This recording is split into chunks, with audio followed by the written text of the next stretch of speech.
Hi everyone, and welcome to another seminar at Physics Latam. Today we are very happy and honored to have Professor Atish Dabholkar, who is director of ICTP, and he is going to talk about quantum black holes and number theory.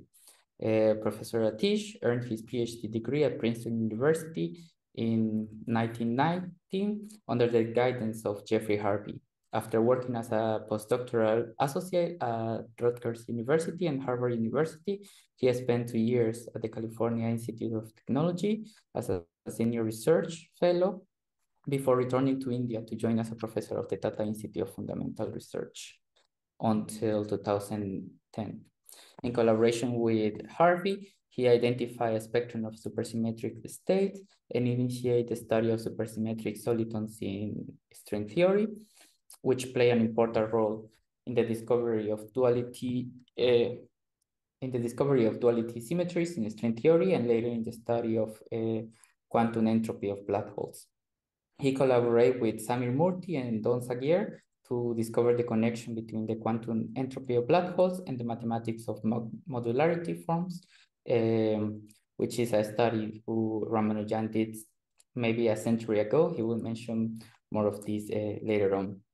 So once again, we are very happy to have him with us today as part of this project of Physics with a Frontier from ICTP. Remember to raise your hand at any point if you have any question, and now I leave you with Atish. Please go ahead. Okay, thank you, Daniel. Thanks for this invitation at Latam. I think Latam is doing a great job, organizing these seminars, and I can really see that it's no longer only Latin America; it's really become global. So it's great to see. I had a bit of a difficulty, so maybe it would be actually useful. The one problem with the Zoom talks is that you don't see anybody. So it would be good if everybody can put their video on, and I just want to just understand what is the background of the audience so that I can, maybe can everybody turn their videos on for a minute?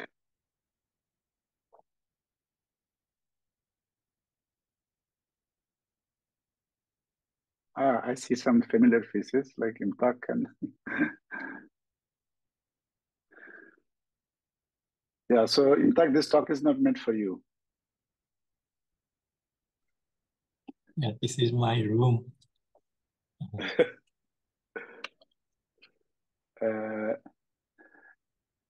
Yeah, so I mean, Daniel told me that this is for advanced graduate students. I think some of the people here may be too advanced. So yes, it's supposed to be intended for students, but I see a lot of already professional physicists.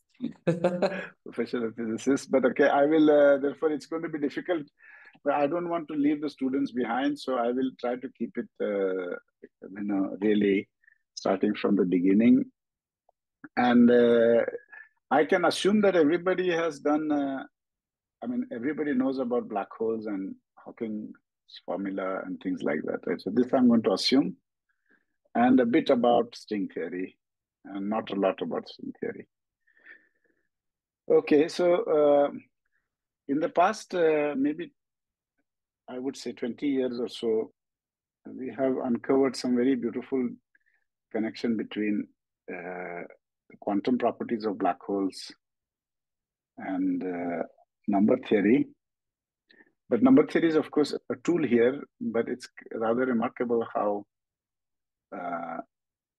quantum properties of black holes really have some integers hidden in them. And that's the point that I want to convey. And this work has been, some of the earlier work was done almost 10 years ago.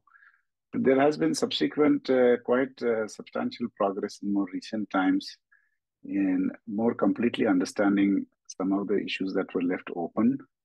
So I think it's a very interesting field that I think is still evolving, and there are a number of interesting things to be done still.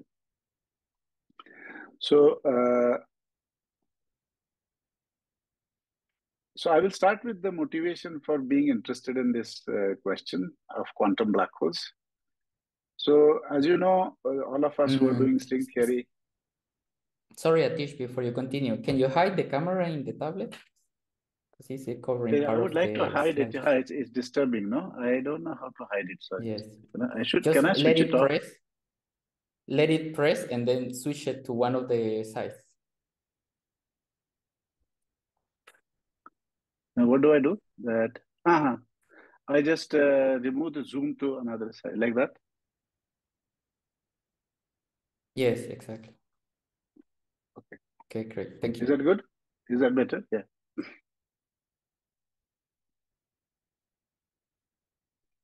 Okay, so the motivation, why do we really want to, why are we interested in quantum black holes? And not just classical black holes. Of course, by now there is very strong evidence for the existence of classical black holes. So black holes is no longer something optional. We have plenty of evidence for black holes. But as you know very well that the quantum properties of black hole have very interesting connections with holography and many other aspects of quantum gravity.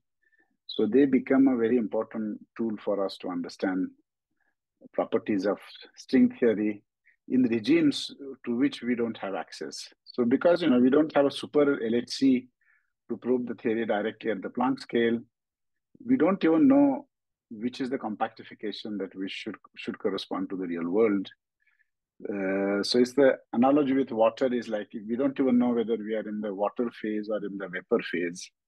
We sort of have an idea about the fundamental Hamiltonian, that it is made up of hydrogen and oxygen molecules, but we don't know which phase it is in. So in this situation, of course, there are very strong hints from string theory that it is really a theory on the right path. But how can we really be sure in the absence of direct experiments? And in such a situation, a useful strategy is to focus on some universal features which should be true in all phases of that system, in every possible compactification. And a good analogy is that in the 19th century, when physicists didn't really know, like Maxwell and Gibbs, you didn't really have quantum theory at hand. Quantum theory was still 60 years ahead of time. But still, these physicists were able to figure out things like the identical particles, the Gibbs paradox, n factorial has to be added to your statistical ensemble by hand. Maxwell understood that there is some ultraviolet problem with the counting for light in a room, let's say, the Planck's distribution.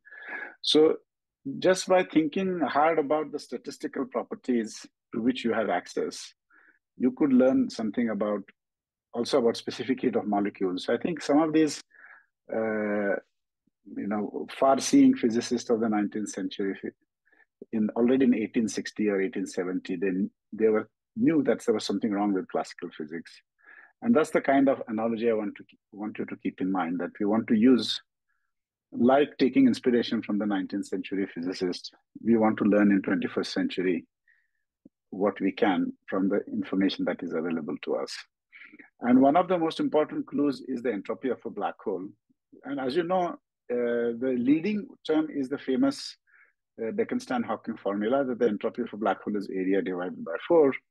But as you must have heard, you probably have heard that there are typically lots of corrections to this formula.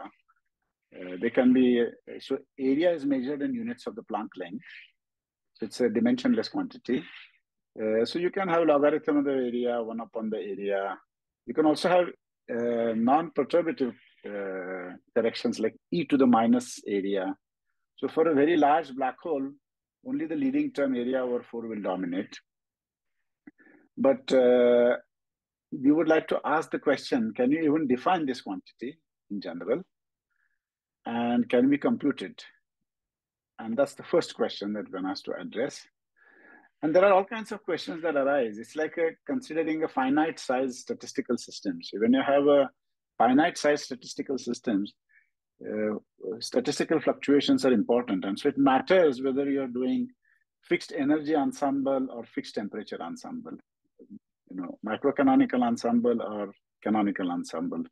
So all these kinds of questions have to be addressed.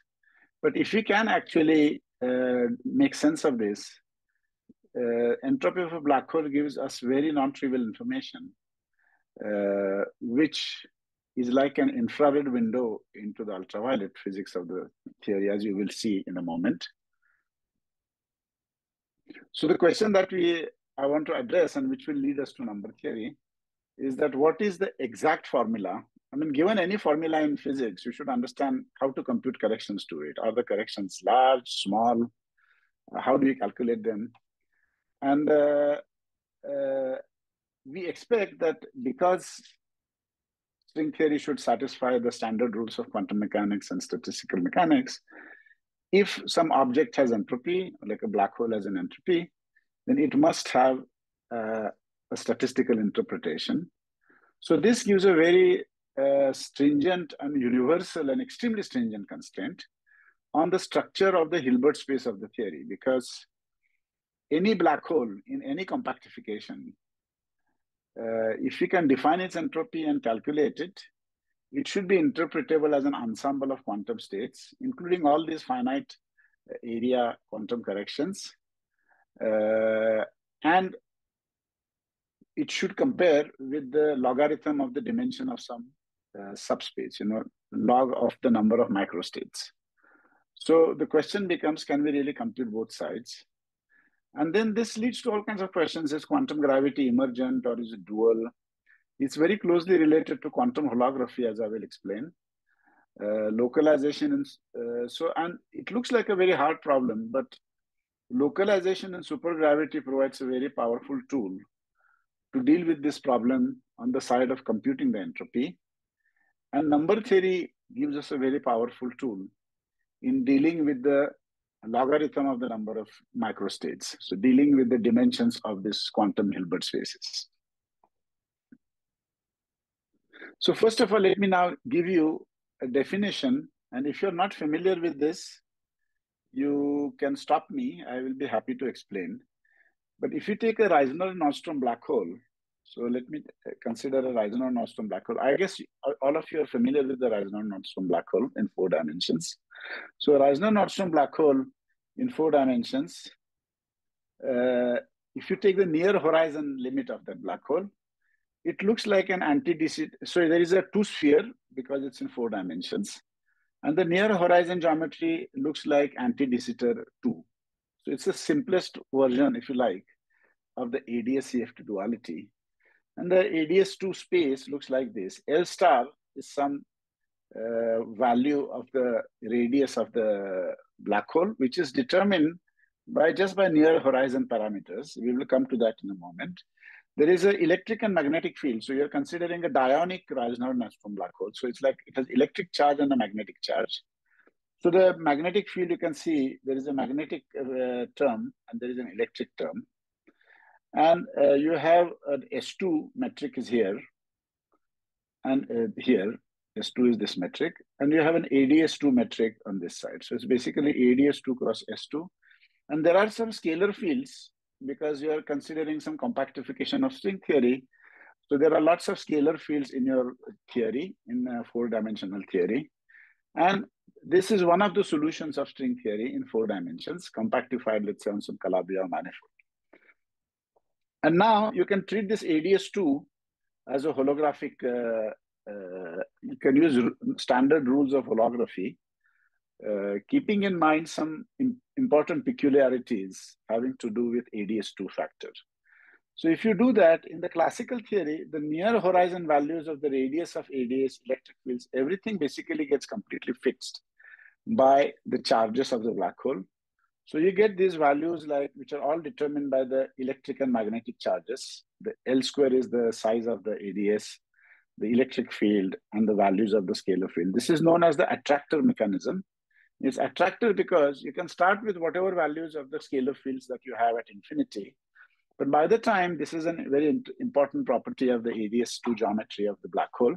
Because as you know, the ADS2 has this infinite throat. And as you start going down the throat, basically all the scalar fields reach their attractor value, which are completely determined by the charges.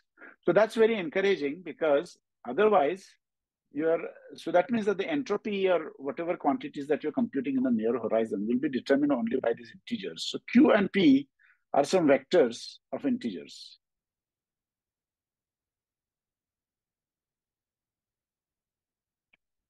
Now, how do you do quantum theory, right? Because I told you I'm not satisfied just by getting the area over 4 formula. I really want to get all the corrections. And this is where we look at the ADS2 holography. So just like the S2 is a two-sphere, ADS2, when you do the Euclidean continuation, is a disk in 2 dimensions. It's like the Poincare disk. So the metric on the disk is the Poincare metric. So it has infinite volume, even though the disk looks like it has finite volume in Euclidean metric. In the Poincare metric, it has infinite volume. And basically is the analytic continuation of this metric. You just take this metric. This is already written in the Euclidean coordinate. And you put some cutoff because the volume of the ADS space is divergent. You put a cutoff at R is equal to R naught. And the boundary CFT1, which is the dual to this theory, as you know, in ADS CFT duality, there is always a dual theory which lives on the boundary. The boundary is just a finite dimensional Hilbert space. It's just like a matrix. Right? Hamiltonian is 0. So it's just a finite dimensional Hilbert space. And the question that we are interested in is that can we define now, since we are really now near the horizon of the black hole, the area of that S2 is related to the Bekenstein-Hawking formula. But now we want to define something which is valid also for finite charges. Bekenstein-Hawking formula is valid when all the charges are large. So that's like the large charge limit or large n limit, if you like, in this context, or large area limit. All of them are the same. And then the CFT partition function is just the trace of this 0 Hamiltonian on a finite dimensional Hilbert space. And what that is going to give you is the dimension of this Hilbert space. So this is what we expect in statistical mechanics, that if you take some ensemble of states, some set of microstates, then the dimension of that Hilbert space in the microcanonical ensemble is related to the entropy of the system. And therefore, this is the quantity dQp that we are interested in. And that is the quantity that will be connected to number theory. So this is what will take us to number theory. What about the definition of the entropy? Because we don't want to just have area upon 4. So there is a method. I mean, basically you follow the standard rules of holography, which I cannot unfortunately summarize shortly. But basically you define some path integral of the quantum gravity in this background, subject to some boundary conditions at the boundary of this disk, because now there is a boundary. So you fix the boundary conditions such that the variational problem is well defined, and you do some renormalization. That's called holographic renormalization. And the renormalized action looks something like this. It's basically related to some boundary terms. It's the bulk action, which includes the Einstein-Hilbert term, the Maxwell term, and the kinetic term for the scalar fields. But it also includes all kinds of higher derivative terms. This action can include terms like R plus R square plus whatever you want, F square, grad square, R. So it can have all kinds of infinite number of terms given to you by string theory Lagrangian. Then you figure out what are the boundary terms. And there is another Wilson line-like term, which is basically an integral of on this disk, you have an integral. There is a disk, and in that you are defining this integral of the gauge fields. Because this black hole has many charges, you are considering a string theory compactification. So you don't just have the U1 of the electromagnetism, you have some number of U1 gauge fields. And you consider the Wilson line depending on the charge of the black hole. It is QI, that's like a Wilson line. So this is the action which you have to use. And the statement is that with this action, or you can think of it as an expectation value of this Wilson line, the statement proven by Sen following earlier work of Wald was that the exponential of the quantum entropy is given by this path integral. So it's a path integral in this ADS2 holography. cross S2 cross some internal space, the 10-dimensional string theory path integral with this particular boundary conditions. And the claim is that this is the definition of the exponential of the entropy. So this is going to give you the exponential of the exact entropy as a function of integers. Q and P are integers. They can be large 28 in, like in, for example, if you consider the type 2 compactification, there are 28 gauge fields. So you can have 28 electric charges and 28 magnetic charges, and the entropy will depend on all of them. And this path integral will also depend on all of them. And the claim is, this is a rather striking claim. And in holography, we are used to this claim that Z-ADS is equal to Z-CFT. That's the meaning of the holographic duality. The partition function in the ADS bulk is the same as the partition function in the boundary.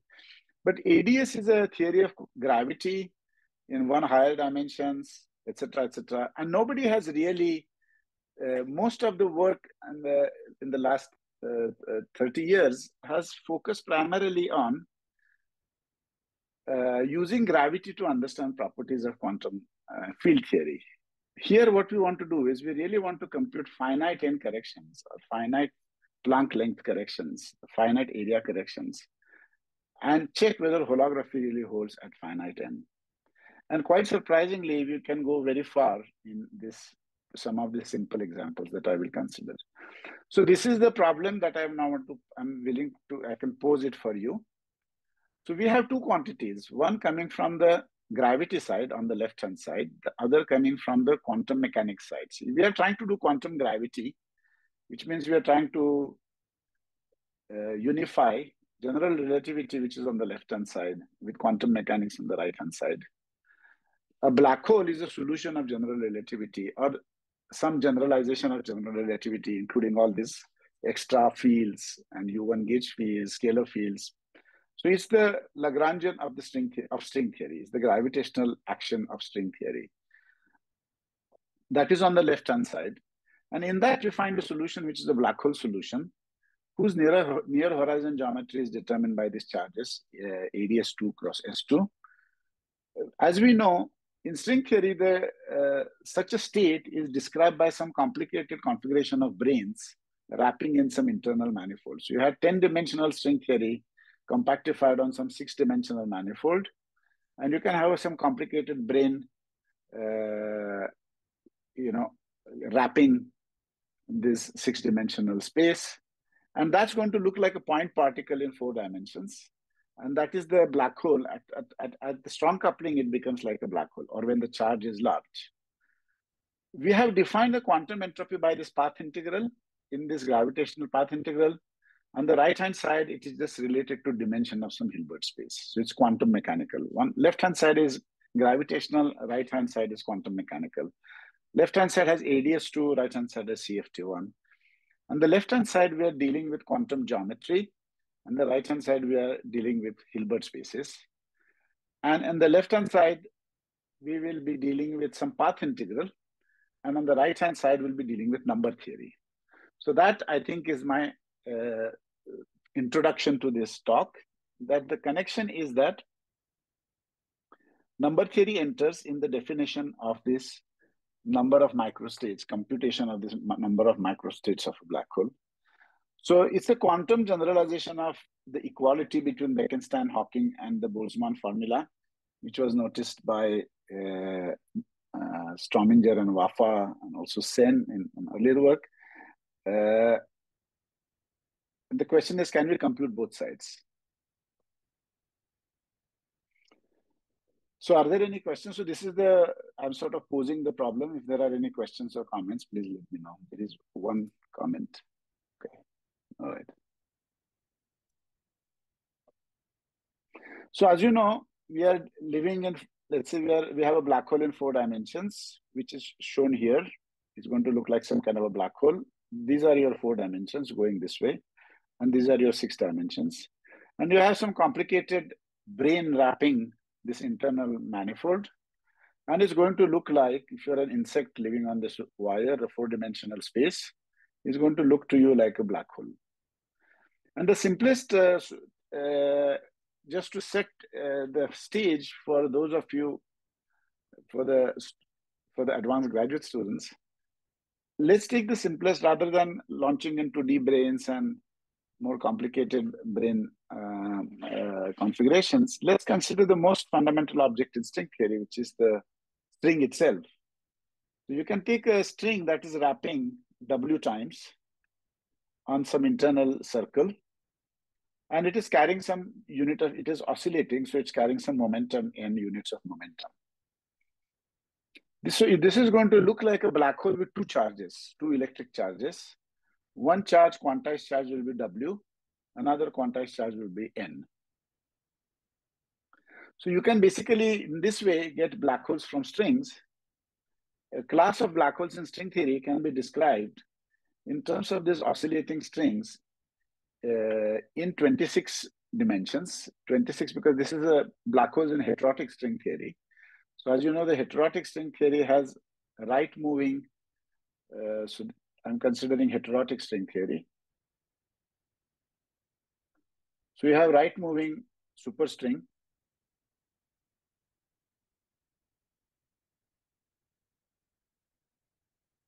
And the left movers are bosonic string.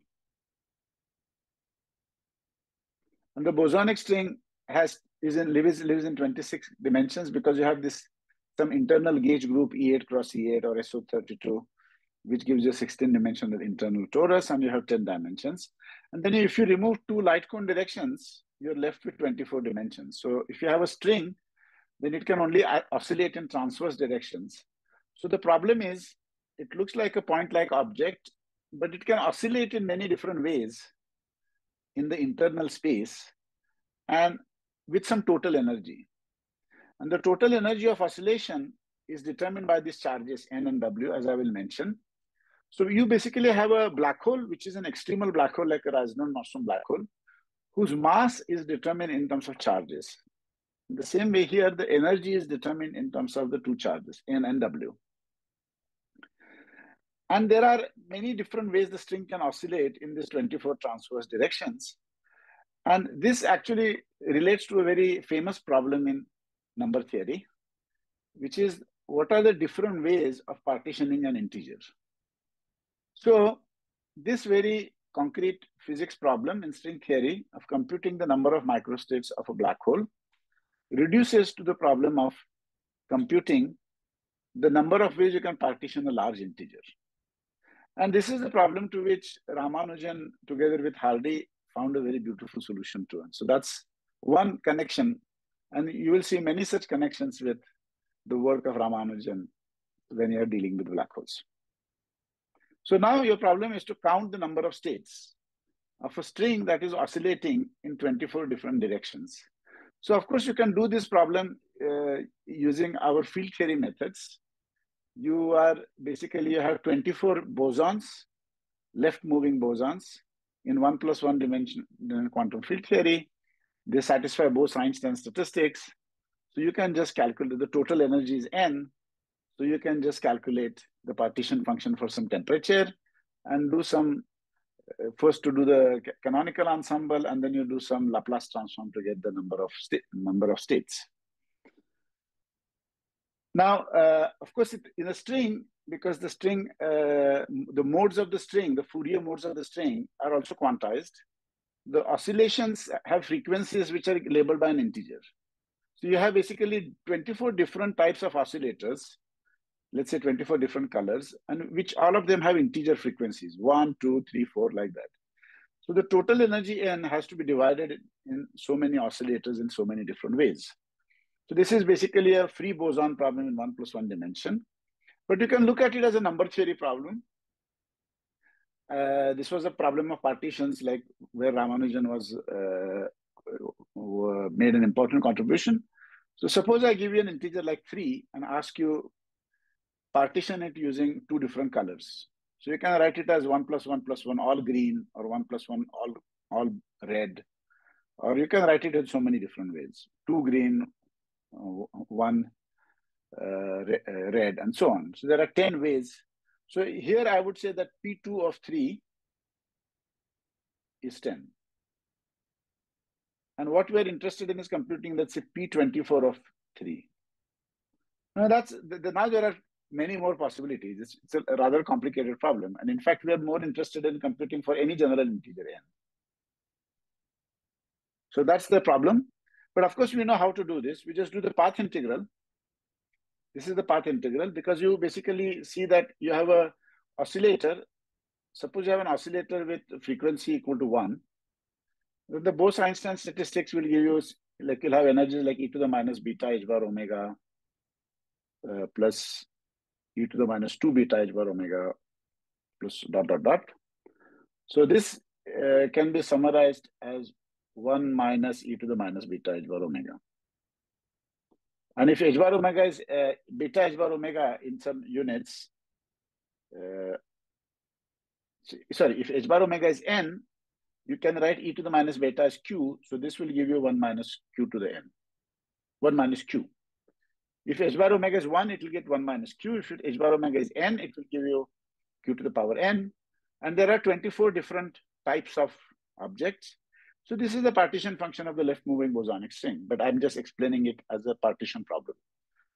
So it looks like 1 upon q, 1 upon 1 minus q to the power 24, 1 upon 1 minus q squared to the power 24, and so on. And what Ramanujan noticed, and what you're supposed to do is now do the Laplace transform. So do is Fourier expansion in powers of q and read out the coefficients. And those are the integers that you're interested in. Now, this looks like a pretty hard problem because, if you can put it on a computer, but suppose I tell you, calculate this, you have to basically work out the expansion to a large order. And there is no simple systematic way of doing it.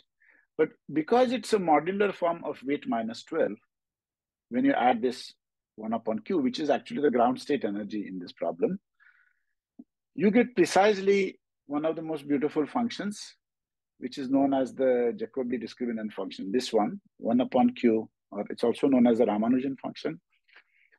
So the partition function, so these are the electric states in the n equal to 4 theory. So this is basically, we are taking heterotic string theory on a 6-dimensional torus. I hid all those details. And you have this winding and momentum states, and q square, this delta is basically n, and q square upon 2 is nw. Or maybe there's a minus 1, I forget. So the object that we are interested in, d of charge q and p that I wrote about, it actually depends only on q square divided by 2. We don't have any magnetic charge. So the q square divided by 2 is an integer. It's basically nw. And sorry, maybe it's divided by 1 minus n. So, okay, it doesn't matter. So this is the quantity that we're interested in. So basically, we have to look at the Fourier expansion of these objects and read off various Fourier coefficients. So to summarize, the problem of finding the quantum microstates of a black hole is reduced to finding the Fourier coefficients of a modular form, of a particular modular form. And therefore, you are sort of squarely within the realm of number theory. And you can sort of borrow all kinds of very nice tools that were developed in number theory. And some of the more exotic objects like Jacobi forms and mock modular forms, mock Jacobi forms, they came up in the subsequent studies of black holes, which were one of the works that Daniel mentioned with Zagir and Samir Murthy. And but the basic, this is sort of the simplest problem I can explain, just for you to keep in mind that counting problems for this kind of black hole systems typically lead to some conformal field theory in the low energy theory, in the brane theory. In this case, the conformal field theory that we encountered in 1 + 1 dimension was the simplest one, just 24 free bosons. In general, you can have more complicated conformal field theories. And their partition functions typically lead to modular objects because conformal field theory naturally in 2 dimensions naturally has modular symmetry, symmetry SL2Z. If you do a partition function on the torus. And so there is a natural reason why SL2Z symmetry enters this problem. And that's the symmetry that's going to give us all the power to do the calculations that we want to do. So just to summarize, the partition function is a modular form of weight minus 12. And what it means is that if you shift, it's a function of tau, q, which I originally wrote as e to the minus beta, you can make it more complex, and you can write it as e to the 2 pi I tau, where tau is a complex number in the upper half plane. So tau plane is like that. And shifting tau by tau plus 1 doesn't change anything, obviously, because you just have integers. But the very non-trivial property is that taking tau to minus 1 upon tau also is symmetry, that you basically get back the same function except for this extra factor. So this is a highly symmetric function. This is like a translational invariant function. This is like sines and cosines. So this part is easy. The non-trivial part is this function under tau, behavior of the function under tau into minus 1 upon tau. And this is what is, these two symmetry operations generate the entire SL2Z symmetry.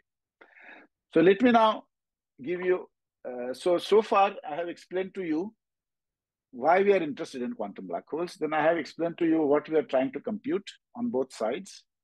Then I've explained to you that in the simplest problem that we encounter, you naturally are led to modular forms, which is the connection with number theory.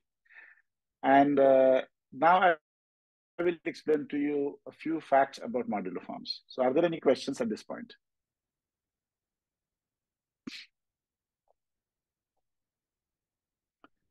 Okay, so let me remind you a bit about modular forms. So modular form of weight k of SL2Z is a holomorphic function on the upper half plane. So as I told you, there is a tau plane. It's an upper half plane. Imaginary part of tau is positive.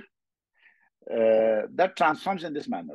It's basically invariant with this. It's like a form, not a function. It's an invariant function. It's not an invariant function, it's an invariant form. And in particular, it has this shift symmetry. So you can do its Fourier expansion. So f of tau you can always write as some an q to the power n. Now, then you have some holomorphicity condition about the behavior at infinity as tau 2 goes to infinity, I infinity, as you approach tau 2. So tau is equal to tau 1 plus I tau 2. And tau 2 going to infinity means you go to the other end of the infinite plane, to the infinity of the infinity plane, the upper half plane. And depending on what sort of behavior you want at tau 2 going to infinity, you can put some holomorphic conditions like an is equal to 0 for n greater than or equal to some integer minus n, let's say. That can be one condition. Or you can say, sorry, the other way around.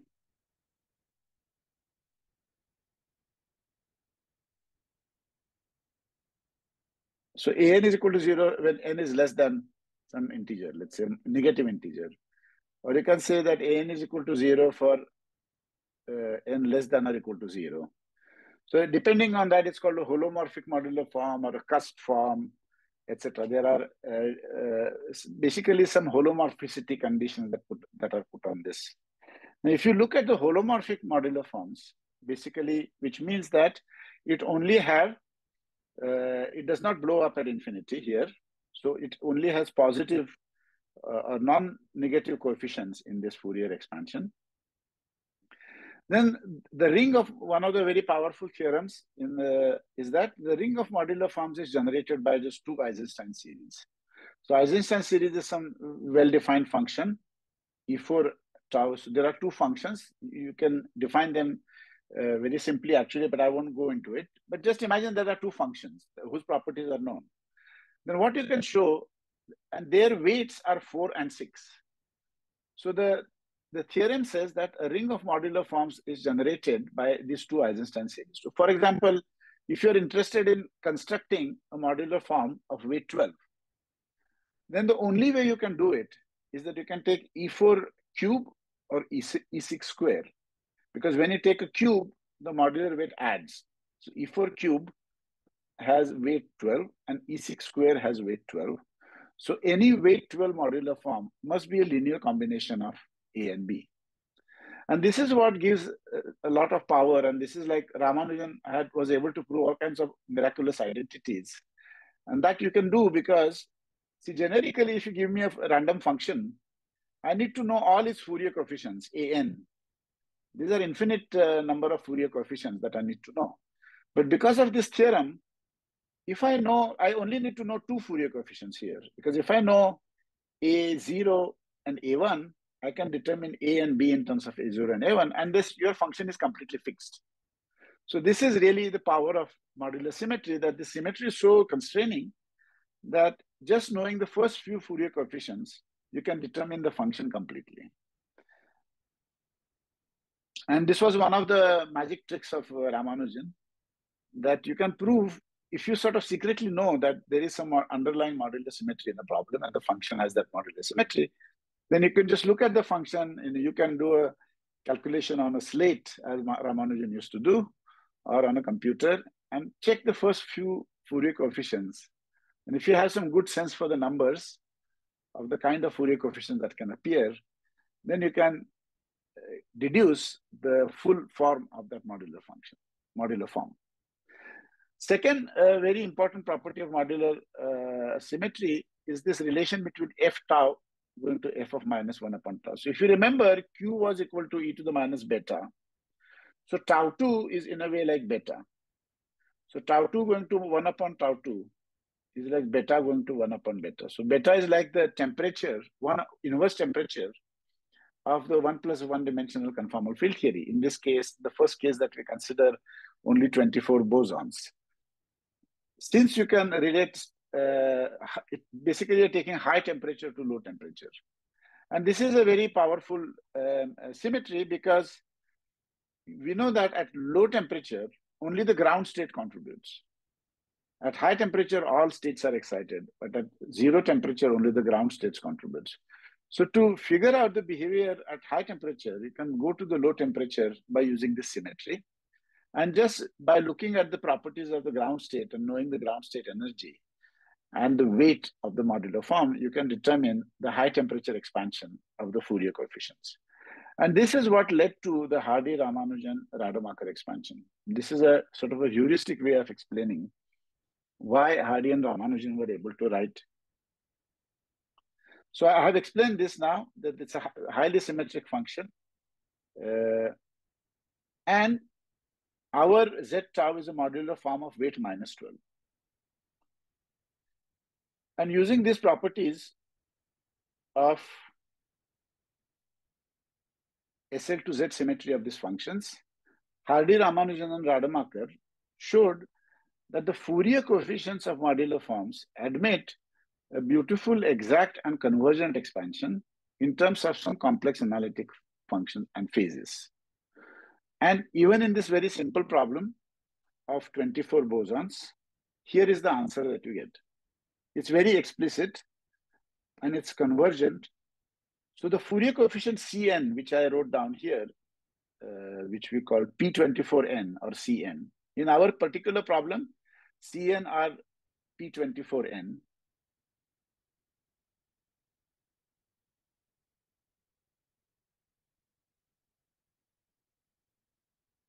Is the number of ways of partitioning an integer n using 24 different colors. So you want to write n as 1 plus 1 plus 1 in so many different ways.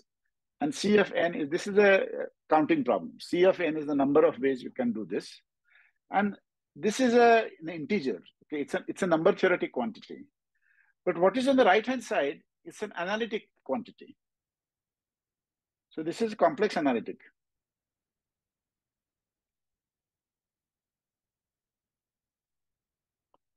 And this side is number theoretic.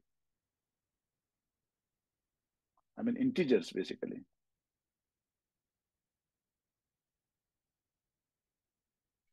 So what is beautiful about this formula from our physics motivation is that it's relating a very non-trivial integer, a very specific integer, coming in the Fourier expansion of some particular modular form to this infinite expansion expressed in terms of complex analytic quantities. And this is exactly what we need, because we are trying to, in our problem, we want to relate the integer d of n or d of qp, which in this case, which depends only on n, to something computed by a path integral. But see, path integral doesn't just directly give you an integer. Path integral is a complex, it's an integral. So it gives you a complex number. So it's rather miraculous that something which is naturally a complex number, we are stating that it must be an integer. And here is that the reason why that magic happens, that for this particular integers, this infinite sum over these analytic quantities. So let me explain what these analytic quantities are. There is some complicated phase here that's called the Kloosterman phase. But this is a fairly regular function that you have seen in your undergraduate study. It's just a Bessel function. It's a modified Bessel function. So you have a sum over C going from 1 to infinity, 1 over C to the power 14, some complicated phase which depends on n. So n is now all your information about the black hole, which has two charges, n and w, or capital Q, it has no magnetic charge. So this is a purely electric black hole. All that information is gone into n, because n is the product of these two charges, n and w. And the modified Bessel function is defined in terms of this, and everything is now expressed in terms of n, some phases which depend on n, and a Bessel function which depends on n. And these phases, Kloosterman n, m, c, are given by this. So in our case, we are interested in Kloosterman n minus 1c. So we just have to put a small n to be capital N, small n to be minus 1, and c. And you sum over dA is equal to 1 mod c, all the integers.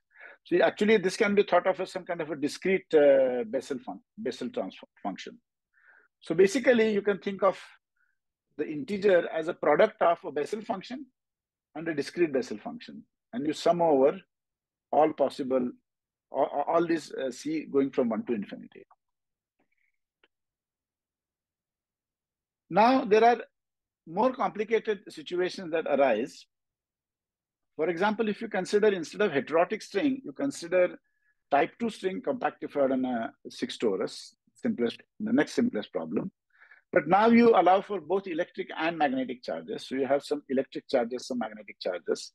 So once again, the number of states, microstates, depends only on one integer, delta, which is q square p square minus q dot p whole square. And the partition function in this case is a more complicated partition function. It's not just, earlier we had 1 minus q to the air to the power 24. Now you have some additional proper things on top, but it's still a free, it's basically a partition function of 4 free fermions and 4 free bosons. So it's no more complicated than the partition function that we considered. Because you have fermions, you have some products in the numerator, and we have 4 bosons, so that gives you this denominator. And once again, you have an additional variable y, so you have to do a Fourier expansion in 2 variables. And this kind of an object, which depends on 2 variables, is called a Jacobi form. So once again, we are encountering some of the concepts in the theory of modular forms and number theory. So we encountered a modular form, which was a function of 1 variable, tau, and it was highly symmetric. Jacobi form is a generalization for a function of 2 variables, tau and z. And once again, it's highly symmetric. And it has some kind of different symmetry properties, but it's kind of basically modular.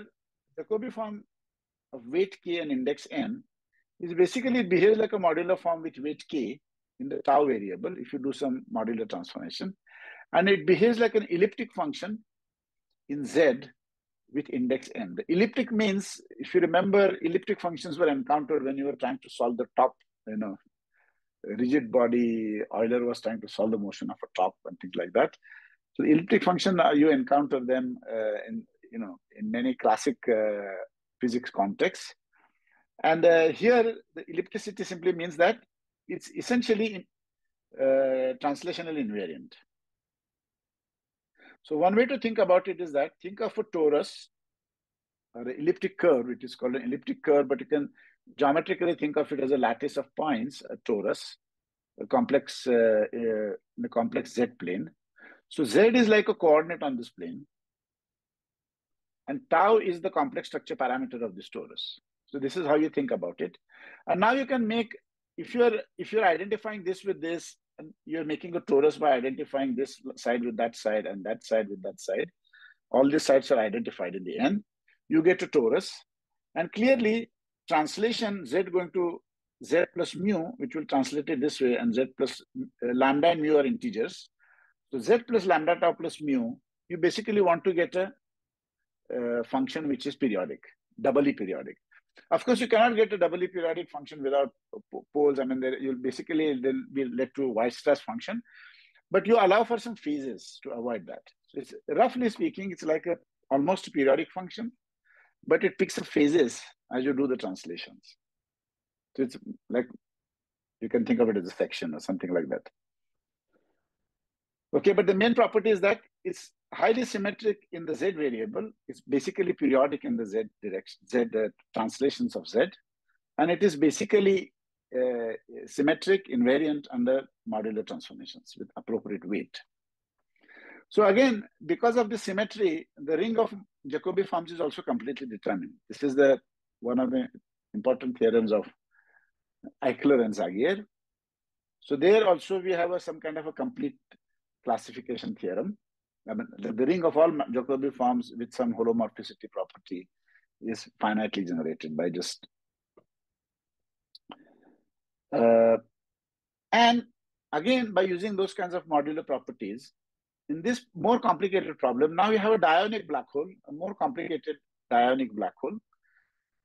We have a very similar looking formula, but in this case, once again, it's a product of the Bessel function and this Kloosterman sum, which is like a discrete Bessel function summed over C. And this is the quantity that we have to, is related to the degeneracy of the black hole. This is the number of microstates of a black hole with a given charge, Q and P, where Q square, P square minus Q dot. So Q and P are some 28 dimensional vectors.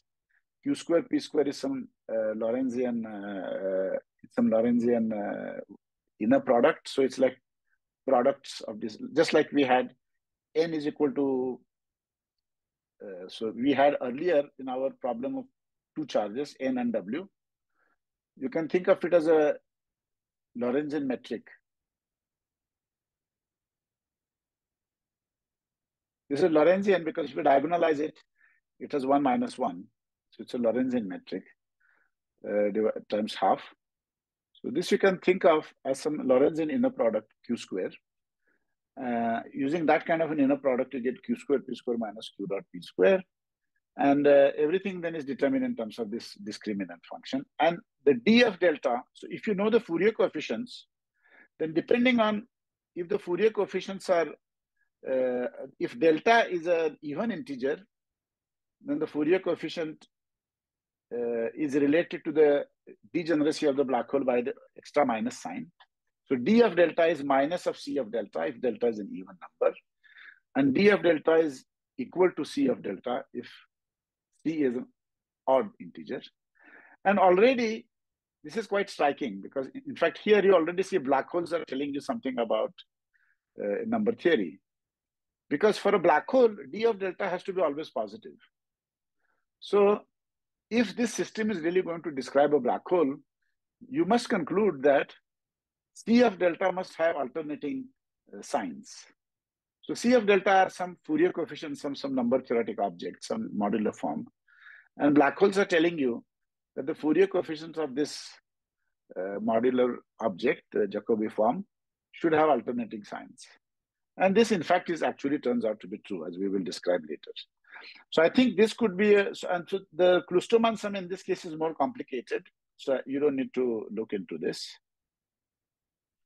So I think I can stop here. This is a good point to stop. Just to summarize, what we have done is that we defined the quantum entropy of black holes.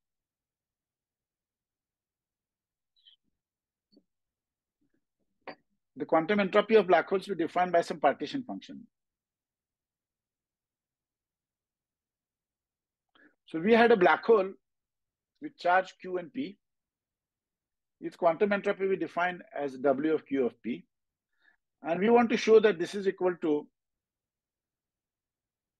the logarithm of the the number of dimension of the Hilbert space of states with charge Q and P in your Hilbert space.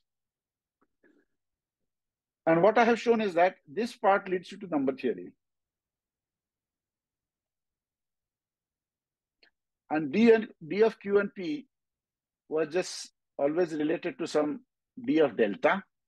In our simpler problem, delta was equal to NW, which was N, or more generally, it can be Q square P square minus Q dot P square, some integer. And D of delta is related to the Fourier coefficients of some modular forms or Jacobi forms, or it can be mock Jacobi forms. So there can be more and more interesting and more complicated modular objects whose Fourier coefficients gives you this right-hand side. And then the question becomes, can you calculate the left-hand side and compare the two? So that's the part that I will come to in the next half. So I think I can stop here.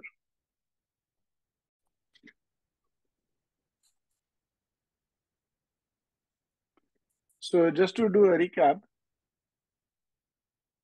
we calculated the number of microstates of a black hole. A couple of examples. The first one was with just 2 charges. And the second one was with some more charges, electric and magnetic charges, in fact, 4 different charges. And this corresponds to type 2 string theory compactified on a very simple manifold, T6, which gives rise to n is equal to 8 supergravity in 4 dimensions. It has number of states in your low energy Lagrangian. It has a metric, 28 vector fields, and lots of scalars. So therefore, you can consider a state which can have 28 electric charges, 28 magnetic charges, but up to some arithmetic invariance, basically, the degeneracy depends only on this one particular integer, which is a combination of all these 56 integers. And at weak coupling, when the coupling constant, the gravitational coupling is small, it looks like a point-like state because it's some D-brane configuration wrapped in internal manifold, which can be calculated the number of states by some Donaldson-Thomas invariant, if you want to think about it from a mathematical point of view, or it's some D-brane degeneracy that you're computing. And at the end of the day, the calculation simplifies to some very simple elliptic genus calculation, or just partition function of free bosons and free fermions, which I explained, and you get some Jacobi form. And the Fourier coefficients of that modular object is the degeneracy D of delta. And now you increase the gravitational coupling constant, and what will happen is that the gravitation will now become increased, and eventually that state will collapse and form a black hole. And now you have a black hole regime where the near horizon geometry is AdS2 cross S2, which I had explained. And it will have some area, but it will have a complicated path integral defined on that near horizon geometry. And that's what we called W of delta.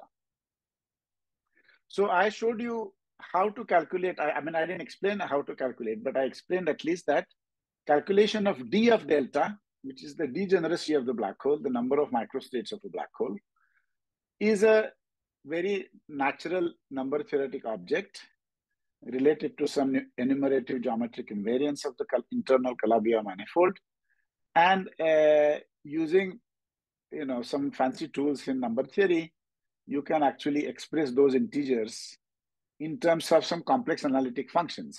It's like a sum over Bessel functions, basically, infinite sum over Bessel functions, but it's a convergent sum, and it's an exact expansion. So that's a very good starting point to try to ask whether I can reproduce the right-hand side of this, which is this expressing this integer in terms of these complex analytic functions like Bessel functions. can I reproduce these Bessel functions by doing a path integral of string theory in this particular background of a black hole?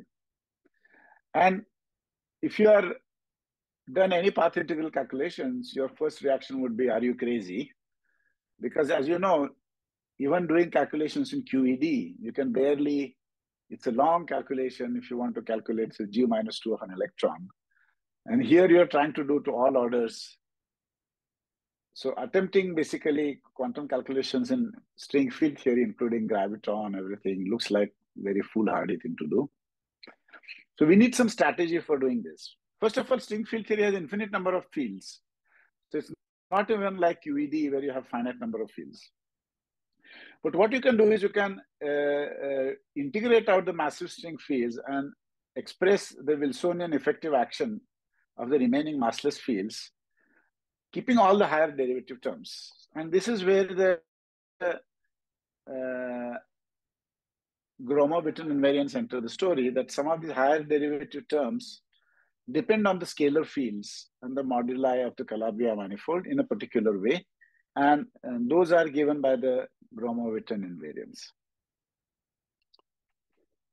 Then the second strategy would be to just be brave and you leave the secure domain of quantum field theory and classical string theory behind, and you venture into this treacherous terrain of quantum gravity inhabited by fearsome dragons. So there are lots of dragons that you will encounter. And to slay the dragon, you need some kind of a magic tool. And if you succeed in slaying the dragon, you get some pot of gold. So this is like a video game analogy. And the dragons are, first of all, how do you define this quantum entropy? What is the generalization of Bekenstein-Hoffman formula? That I told you, there is a formal definition in terms of the path integral. And what really helped us, the magic tool there was the ADS-CFT duality. Then how to count the number of microstates. There the magic tool is the D-branes or whatever is known about Donaldson-Thomas invariants, dualities. Using this, we reduce this problem and number theory. We reduce this problem to computing some integer, simple integer, and we know how to expand that integer using the Hardy-Ramanujan formula. Then you have to, another important problem that you encounter is that what you can actually compute is some index, like the number of bosonic states minus the number of fermionic states. See, index means you have number of bosonic states minus the number of fermionic states. But degeneracy means you really want number of bosonic states plus the number of fermionic states. And generically, the two don't have to be equal unless this is 0. So it's some kind of a vanishing theorem is required. And string theory is actually telling you, the black holes are telling you that somehow the degeneracy should be equal to the index. And we will come to that point in a moment. Then we need to evaluate this very horrendous path integral with a very complicated action. And the reason we can do it is this very beautiful tool of localization, using supergravity localization and off-shell supergravity. And then we'll encounter this very complex Lustermann sums that I mentioned. They look very horrendous, but it turns out they are all coming from a topological terms in the effective action. And they're related to the Chern-Simons, some topology of the Chern-Simons action in this particular ADS geometry. And there are also some wall crossing phenomena that we encounter. And this is where we get into the realm of Mach modular forms, Mach theta functions that Ramanujan introduced. So another very fascinating territory of number theory, but I don't think today we'll get the time to discuss it in any detail. So the first question is actually in defining this path integral. As I said, we are trying to deal with a system with finite area or finite volume. So the choice of the ensemble matters. Are we dealing with a canonical ensemble or a microcanonical ensemble? And this again, we are helped by the ADS-CFT holographic rules that you have a gauge field in this disk. The ADS2 is a disk and R is the radial coordinate.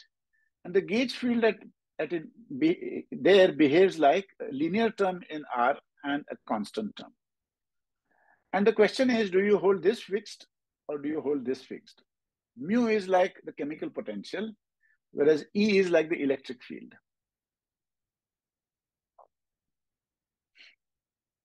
Which is determined entirely in terms of the charges. So basically holding the electric field fixed is the same as holding the charge fixed by Gauss law. Whereas holding chemical potential fixed means that you are in the canonical ensemble, or the grand canonical ensemble. So the rules of ADS-CFT tell you that you must hold E fixed because this is the mode that grows more rapidly. This is the divergent mode at infinity. This is a bit different from what happens in 4 dimensions. In 4 dimensions, for example, you will have some term like Q over R plus constant. And this term is subleading and this term is dominant. So there you hold mu fixed and fluctuate, let this term fluctuate in the geometry. So here, 2-dimensional ADS2 space actually gives you different rules. And that's why you naturally land in a microcanonical ensemble. Then using this property, you can prove that actually even though you're really interested in the degeneracy, because you remember Boltzmann never knew anything about bosons and fermions and index or anything like that. Boltzmann said that the entropy of a system is logarithm of the number of microstates, total number of microstates, bosonic plus fermionic.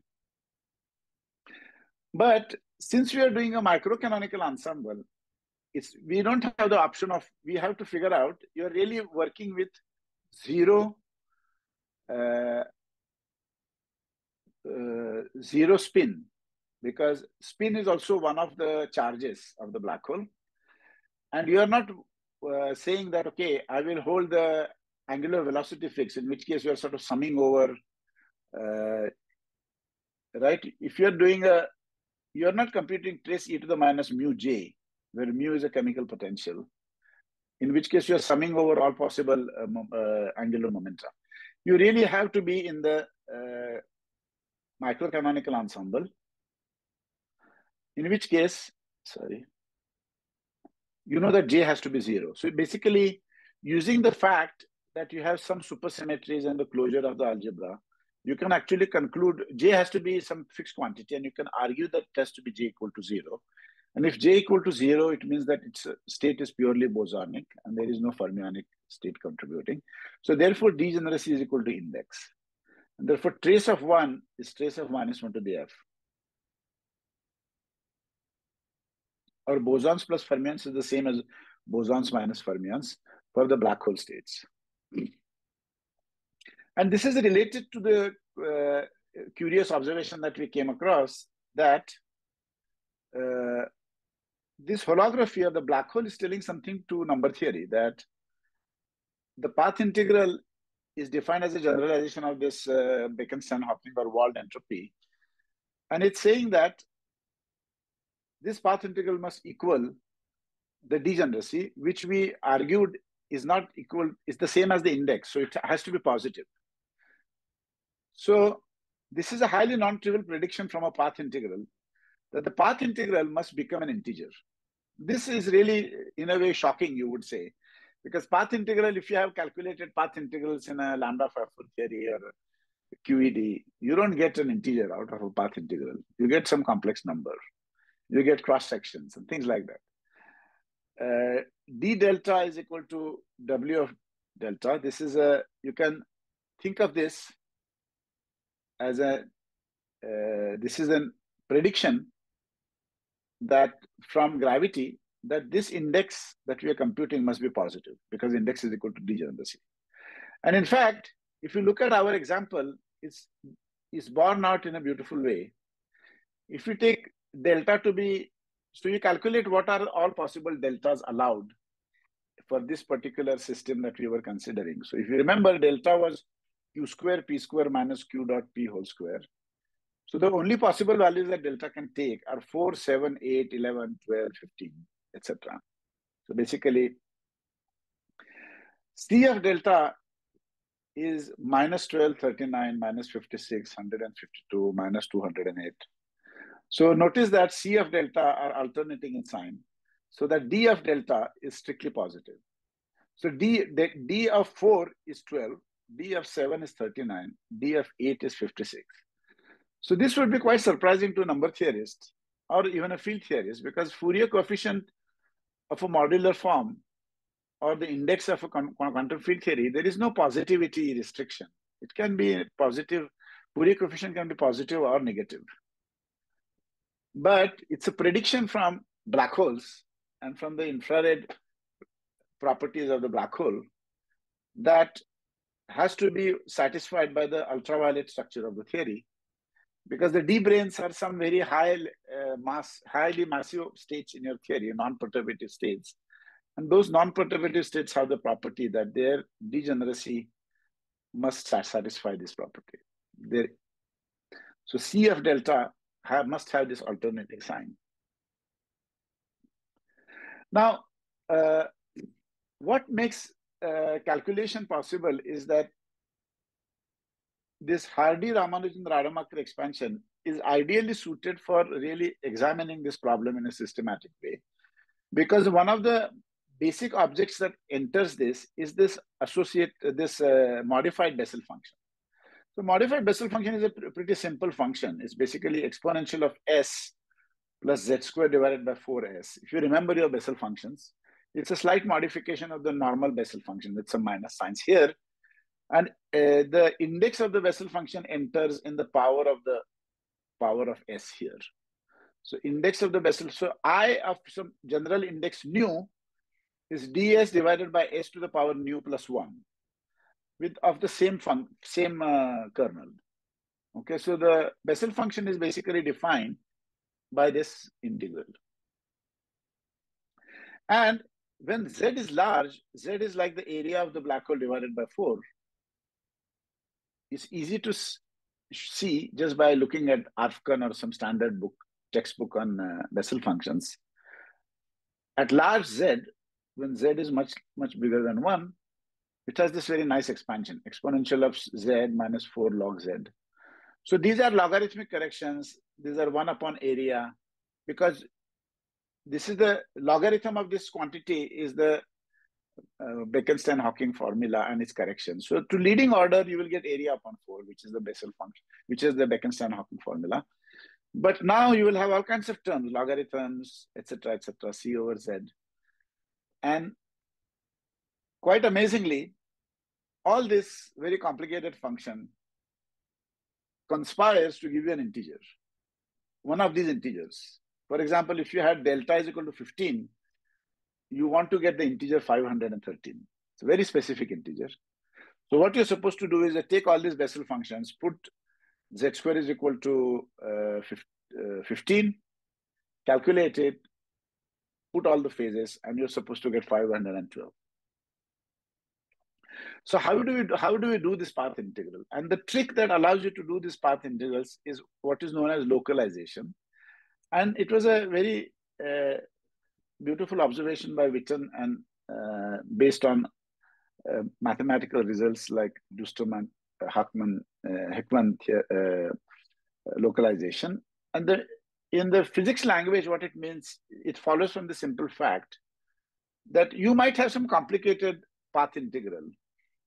But if that path integral has some Grassmann degrees of freedom, which is usually the case which is always the case when you have fermions, it can happen. So suppose you have a fermionic field, then you can do it's a mode expansion, and you can express it as a product of lots of Grassmann integrals. Now imagine that if your action is independent of one of the Grassmann variables, then you'll get an integral like d theta and nothing depending on that theta. So theta is a Grassmann variable.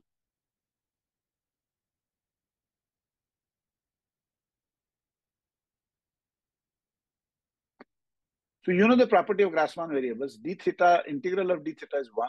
Grassmann integrations are defined like that. And d theta, integral of theta is 0, and d theta is 1. So now, if for some reason your action does not depend on a Grassmann variable, then you will simply get 0. So this entire path integral will collapse to 0. However, it may be that it is, so basically, this entire path integral will collapse to some sub-manifold in the, so you have some complicated field space, infinite dimensional field space. But it can happen that your action is essentially independent of it is invariant under some fermionic symmetry. And if it is invariant under some fermionic symmetry, that means the flow along that fermionic symmetry, nothing changes. So if you label that flow variable by theta, then your path integral is independent of theta.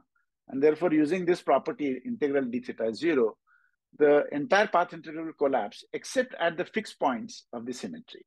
So basically, your entire path integral can collapse to some submanifold, a finite dimensional sometimes, submanifold, an integral.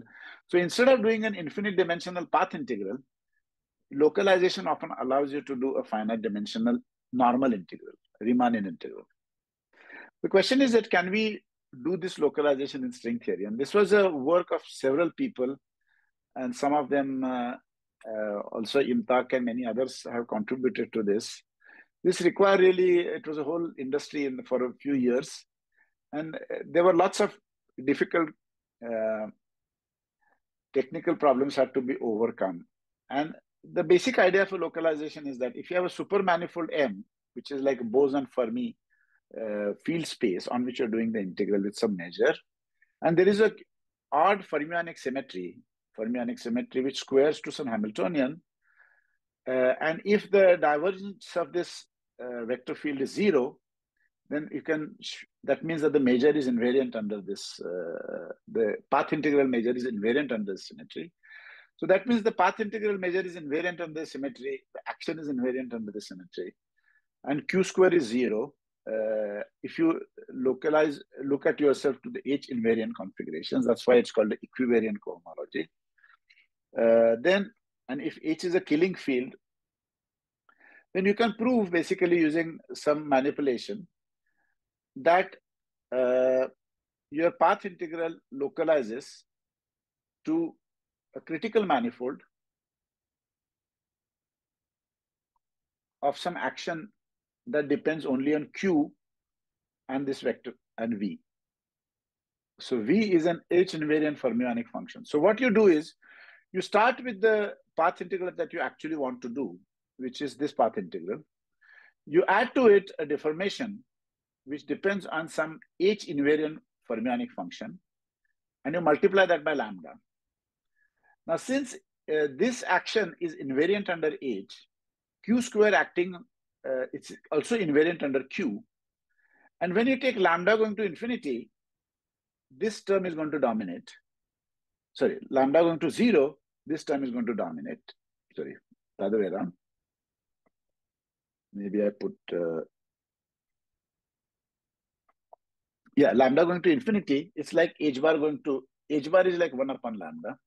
So you want to do some kind of semi-classical calculation. And what these steps show is that Z of lambda actually does not depend on lambda. So you can do this calculation either at lambda equal to 0, which is your original problem, or lambda is equal to infinity, where you actually have a semi-classical expansion. And they should both give you the same answer. And therefore, your original path integral is equal to path integral done in this regime, where you take lambda going to infinity, where you can do semi-classical calculations.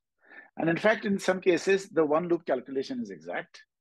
Not in some cases, because you are actually going to take lambda going to infinity, you only need to keep the first order H bar term and then everything else is subleading. And using this method, you can reduce, using this fact that Z of 0 is equal to Z of infinity, you can show that the entire path integral reduces to this critical manifold, which can be just a finite dimensional submanifold in field space, of the renormalized action evaluated on this critical manifold, times some one loop determinants that you need to calculate to keep track of the order H bar or order 1 upon lambda corrections. And then your answer is exact. So this is really the crux of the localization technique. And in many situations, the critical manifold M of Q is finite dimensional. And this is an enormous simplification because now you reduce this entire complex path integral to just a finite dimensional integral. Of course, in supergravity, there are many challenges. I will not go into it. And this is rather a technical subject. But what we're trying to reproduce is that we want to reproduce this integer by doing this path integral. And fortunately, we know because of the Hardy-Ramanujan formula that somehow if you have any luck, I mean, if you want to really show that this integer is equal to this path integral, the Hardy-Ramanujan Rademacher expansion is a good starting point because there the integer is expressed. See, if you just have to land yourself directly on an integer doing a path integral, it's almost impossible. But since the Hardy-Ramanujan formula expresses the integer as a sum over infinite number of complex analytic objects, it is reasonable to expect that maybe the path integral evaluates to these Bessel functions. And that's what we can actually show in this particular problem. So this, to remind you, we had some integer that we got from number theory, which had to do with, let's say, Donaldson-Thomas invariance, or it had to do with some complicated D-brane configuration. But in the end, we solved that problem. And we solved that problem and we expressed the number of microstates of the black hole in terms of the Fourier coefficient of this very nice modular function, modular form. And because of Hardy-Ramanujan, it has this expansion. And now you have several objects here that we need to get right. We need to get this Bessel function right. We need to get this Kloosterman sum, which is a complicated sum. And we need to get this factor of C right. And what I'm going to explain to you is how to get the Bessel function right. So what you do is that we notice that the structure of the microscopic answers suggests that the path integral that we're trying to evaluate should be a sum over some W of C. We are trying to calculate W of delta, but W of delta should be a sum over W of C of delta, where C is going from 1 to infinity. So this looks like some sum over some saddle points, infinite number of saddle points, but labeled by some integer. And so saddle point evaluation is something that we can do in quantum field theory because one loop calculations, saddle point evaluation, especially if it is one loop exact, that is something that is within the reach of normal quantum field theory calculation. You don't have to do perturbative Feynman diagrams to all orders or something like that. You just have to do the determinants and then you are done. And it turns out that there are actually, if you have a disk, rotations of a disk by 2 pi over C is a symmetry of this problem. And there is an internal circle. You can shift along that circle also by 2 pi R over C. So you have a circle. This is the disk, and internally you have a circle. And you sort of shift along this circle by, C. If you combine this joint action and think of it as an orbifold, then this path integral, you can show that the boundary condition at infinity, because of some peculiar properties of ADS2 geometry, basically because ADS2 has infinite volume at infinity. If you look at the behavior under this orbifold symmetry, you can show that the boundary conditions of this orbifolded object at infinity on the disk is the same as the unorbifolded object. So that tells you that you must sum over all these saddle points because this orbifold has the same boundary conditions as the unorbifolded. So all these orbifolds labeled by integer C have the same boundary conditions as the original unorbifolded theory. And therefore, they should all be included in your partition function. So therefore, there is a simple qualitative understanding of why this path integral has this infinite sum property. It is an infinite sum over ZC orbifold saddle points of the path integral. And the higher C are exponentially subleading because you remember you get this I 7 by 2 Z divided by C. So, and this goes as exponential of Z divided by C. So for large C is subleading, exponentially subleading compared to the small c. So C is equal to 1 is the leading term, and all other terms are exponentially subleading, non-perturbative corrections to the formula. And because each orbifolded saddle point using localization, we can evaluate exactly, it makes sense to add these exponentially subleading terms because we are able to evaluate each term exactly using the localization. So just to summarize, the Hardy-Ramanujan formula tells you that the answer that you're looking for, the quantum entropy of a black hole, exponential of the quantum entropy of the black hole, should be an infinite sum over some W of C of delta. And there is a natural way to identify this with the path integral because there are infinite number of saddle points that one can identify labeled by an integer C. All of them have the same boundary condition, so must be included in this path integral. And they are exponentially subleading. However, each of those saddle point path integrals, we can evaluate exactly using localization. So this is how we are going to address this problem. I will skip this part. But just to tell you that we do this, all this trickery with localization. At the end result is the following.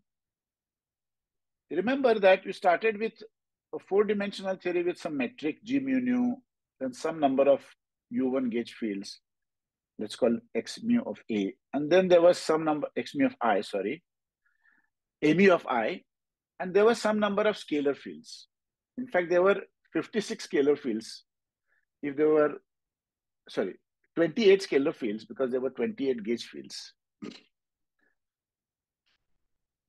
So the localizing manifold, after doing this localizing calculation, what you find is that it is labeled by, so the nu here is 28.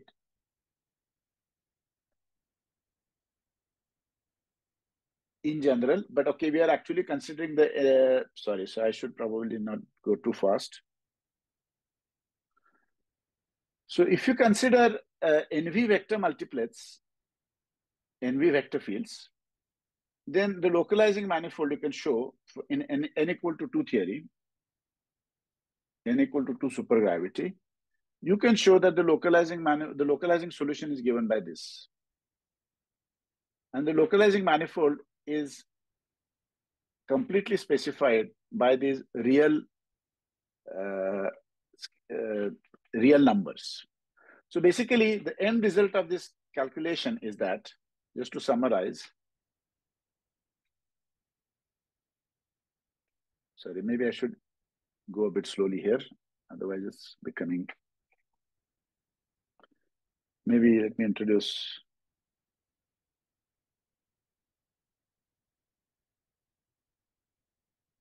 Okay, let me explain this a little bit more.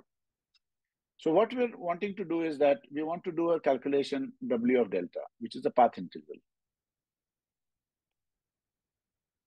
We show that this is equal to a sum over C of some integer, of some other saddle points, sum over infinite number of saddle points. So we need to evaluate the saddle point path integral for each saddle, some path integral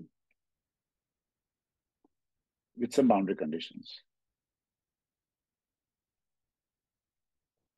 And what we show is that you can do this using localization, which means instead of doing it in some complicated field space, we localize it to some submanifold M.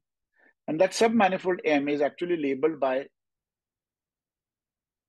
some, so this entire path integral, which is actually a very complicated infinite dimensional integral,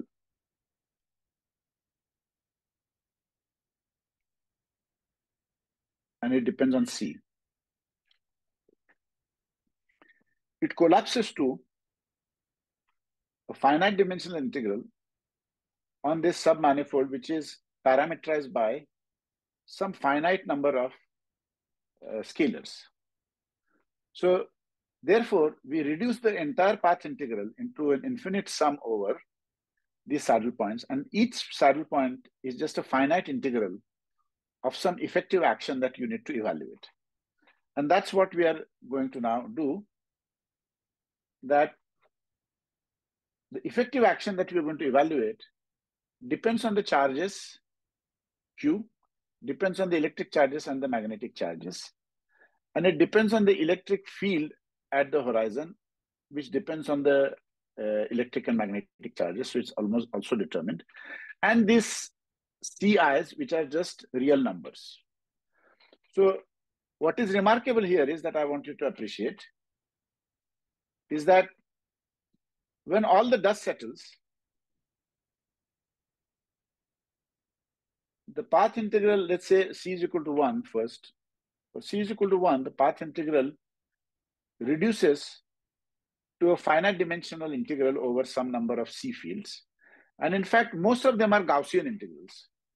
And the only non-trivial integral that you're left with is this integral. Okay, so just to summarize, you started with an infinite dimensional integral. Using localization, you reduce it to a finite dimensional integral. But most of these finite dimensional integrals are fortunately boson, just Gaussian integrals. So you can perform those Gaussian integrals, and you are left with one non-trivial integral, which is exactly the Bessel integral that we were interested in. And therefore, you can show that there are lots of intermediate steps that I have hidden here, which I don't want to go into. But I wanted to this should be the take-home message, that using localization, you reduce this infinite dimensional path integral to a finite dimensional integral. And if you're lucky, see, even finite dimensional integrals are not easy to do. Even normal integrals, even a single one-dimensional integral, you may not be able to do. But you are fortunate in this particular case that most of the integrals are Gaussian, and the remaining integral is non-trivial, but it's an integral that you recognize is the integral representation of the Bessel function. So therefore, this is sort of the first victory that you get in that the W of 1 actually is the Bessel function that you're looking at. And I have hidden many details here because what is really required is to calculate this determinant. It's a fairly involved story. And in our earlier work, not everything was completely understood. And I think in the subsequent work by several people, some of these technical, they were not merely technical, there were also some conceptual questions about how to do localization supergravity. Now it's completely understood. And you can show that essentially we had basically done an n equal to 2 a reduction of n equal to 8 theory, and that can be justified by more complete calculation. And the end result is that the infinite dimensional path integral can be reduced to this one single path like this. And now you can compare the degeneracy and the quantum entropy and the leading entropy. See, if you look at the exponential, the Bekenstein-Hawking entropy, let's take delta is equal to 3. Bekenstein-Hawking entropy, exponential of the Bekenstein-Hawking entropy gives you 230, which doesn't agree with C of delta, which is 8. But if you calculate W1 of delta, you get 7.972, which is pretty close. C of delta here is minus 12. Here it is 12.2. And the minus 12 is the sign is fixed by the minus sign that I explained earlier. And by the time you reach 15, you are pretty close to 513 that you wanted to get. So it's rather remarkable that the localization gives you the exact integer almost. But of course, an integer is an integer, and this number is infinitely far from that integer. And we are really ambitious and we want to get this all the exact integer, all the non-perturbative corrections. And that brings me to this point that I was making, that I can consider this orbifold, which is labeled by 2 integers MC and D, that I do a 2 pi over c rotation of the ADS2 disk, followed by a c-fold shift along an internal circle, but going 2 pi d divided by c, dr over c. So you have some internal circle. So let's take c is equal to 3. Then you can take like that, or like that, or like that. There are the 3 ways you can go. And you can take d to be either 1, or you can take d to be 2, or d to be 0. So there are basically 3 possibilities for d. And that labels all your orbifolds. And you can show that because of this property, if you look at the metric, you can put the metric of ADS2 cross S2 in this form. So the dependence on C comes only here. Okay, so the geometry now depends on C. However, this is the orbifolded geometry. It has no fixed points because you're moving along the circle. As you see, it appears to have a fixed point here, but you're also moving along the circle. So actually there is no fixed point on the total geometry of ADS2 plus S1. This is the full metric. And as you take R going to infinity, this term doesn't matter. And it looks like an ADS2 cross S2. Whether it is C is equal to 1 or C is equal to 2 is the same asymptotic geometry. And therefore, these freely acting ZCA orbifolds, they all have the same asymptotics, and therefore they should all be included in your path integral. And that's what you can do. And localization justifies that doing each of those integrals exactly allows you to add all of them together, even though they are exponentially suppressed. And this gives rise to the subleading Bessel functions that we have in this Bekenstein generalization of the Bekenstein-Hawking formula. So basically, by including the contributions from these orbifolds, you can get W of C of delta, and then you sum over all C. You sum over all C because for all values of C, your geometry has the same asymptotic behavior, and therefore it should be included in your path integral. And when you include all of them, you should magically get your integer that you want. However, for C is equal to 1, if you recall, the coefficient that Kloosterman phase was just 1. There was no factor. But for C not equal to 1, there is a rather complicated phase factor. And you would be really stumped by looking at this. How could you possibly get this phase factor from doing a path integral? And this again is a very beautiful story, and but it's hard to explain in 5 minutes or even 10 minutes. It really requires a full lecture on it itself. And what I want to just tell you is that it basically comes from the Chern-Simons theory, because you are working in ADS2 cross S2 geometry.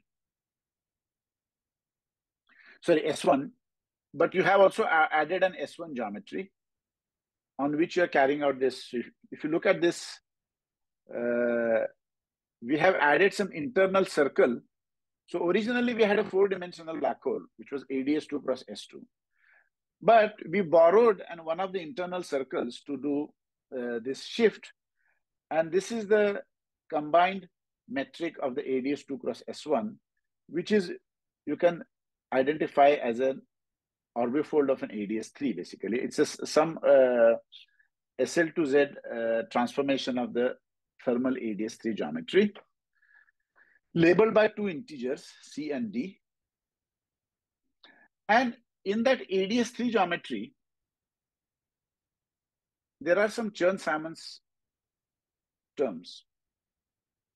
So MCD is some geometry related to the ADS3 geometry by some SL2Z transformation, whose metric is given by this. So it's a very explicit metric.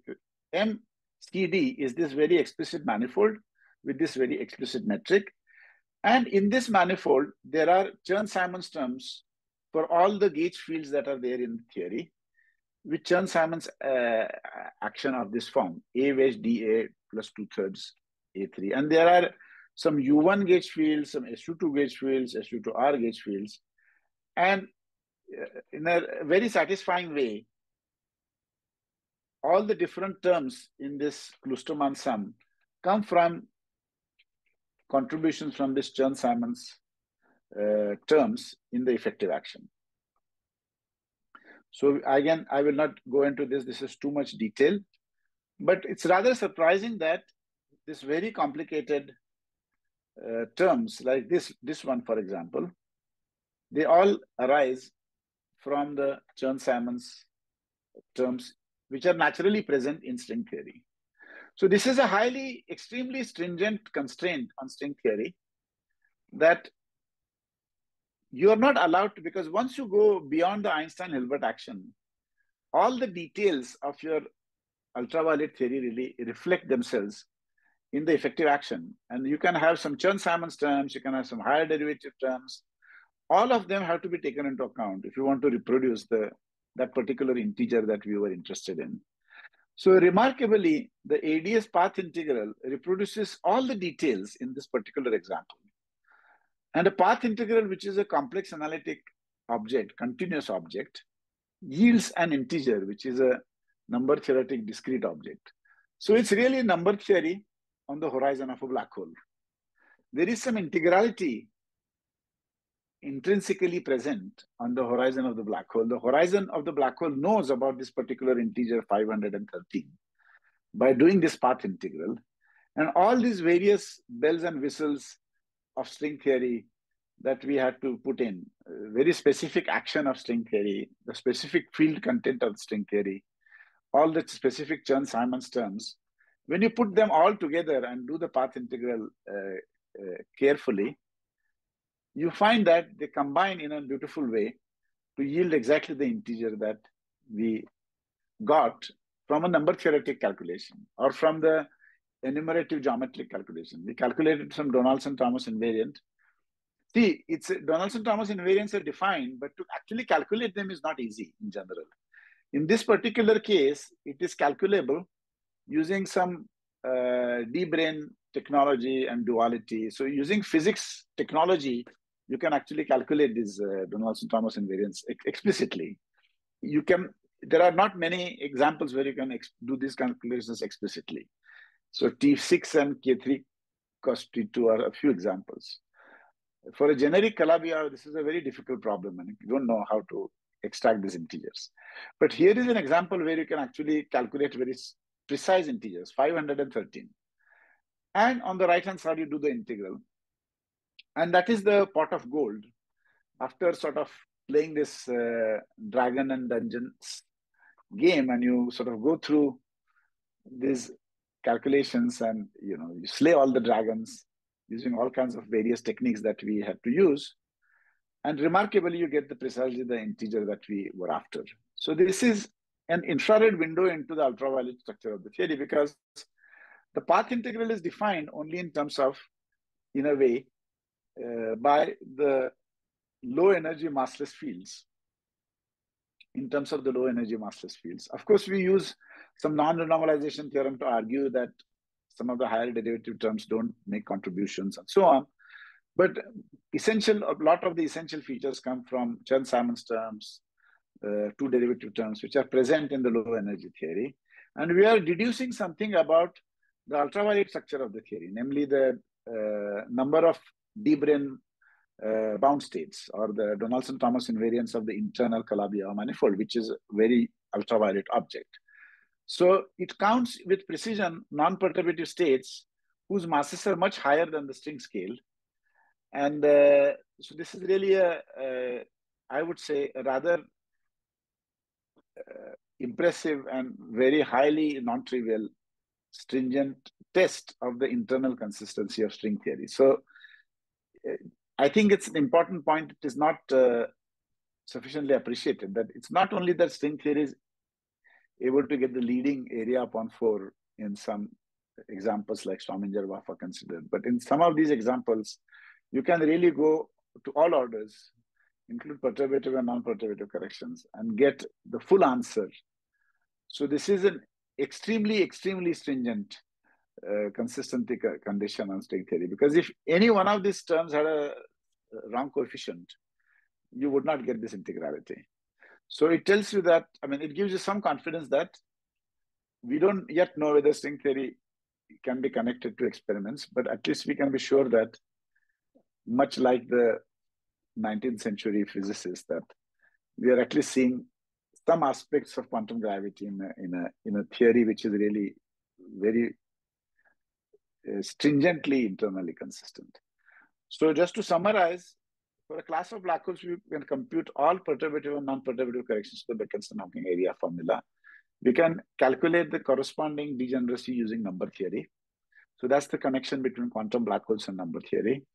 The tools that allowed us to do is the localization in supergravity, which I think is one of the first applications of successful application of localization in the context of supergravity. And I'm sure there will be more similar applications that can be found. And I would say that this is also a stringent verification of quantum holography. See, because much of the work in holography is really working with classical gravity. But we are really interested in string theory to understand quantum gravity, which means you have to do finite n corrections. You're not satisfied with doing classical gravity to learn about strong coupling behavior of gauge theories. Okay, that's one motivation. But the other motivation from the quantum gravity perspective is that we really want to understand about quantum gravity. So we need to figure out ways to calculate finite n corrections in the boundary theory. In this case, the finite n corrections are computed by the Hardy-Ramanujan formula. Because we have a very simple system, we don't have a four-dimensional gauge theory. The finite n corrections are actually calculable using number theory.